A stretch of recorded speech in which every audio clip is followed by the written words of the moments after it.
लालच बुरी बिला है।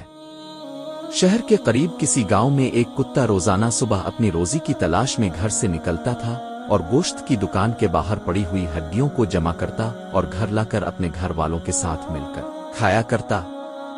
एक मर्तबा कुत्ता बहुत भूखा था, बावजूद तलाश के इसे कोई हड्डी न मिली। गेवती घूमते वो एक गोश्त की दुकान पर पहुंचा जहां लोग गोश्त खरीद रहे थे।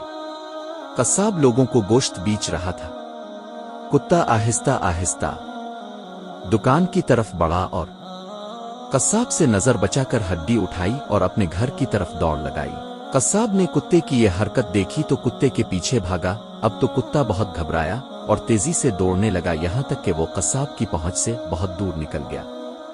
लेकिन वो बजाय अपने घर पहुंचने के बेख्याली में नहर की तरफ आ गया। कुत्ते ने हड्डी मुंह में दहाई हुई थी।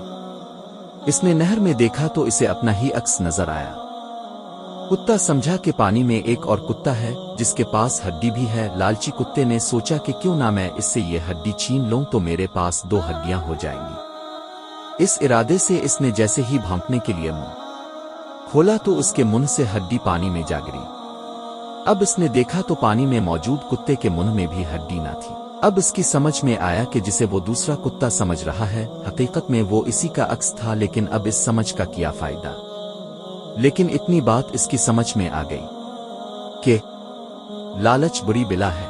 लालच का पहला नुकसान ये होता है कि अपने पास मौजूद नेमत भी छीन ली जाती है। हमें किसी बच्चे की घड़ी नजर आए, किसी की कलम नजर आए तो इसको ललचाती हुई निगाह से नहीं देखना चाहिए और ना उम्मी वाबों से जिद करके मांगनी चाहे, बल्कि अल्लाह ताला ने जैसी भी हमको कलम घड़ी दी है इस पर शुक्र अदा करना चाहे। वहां अल्लाह ताला से जरूर इससे बढ़िया नेमतें मांगते रहना चाहे, मगर लालच से बचता रहना चाहिए। अब दुआ करें अल्लाह किसी बच्चे और बच्ची को लालची ना बनाए, लालच की बुरी आदत से सब की हिफाजत फरमाए।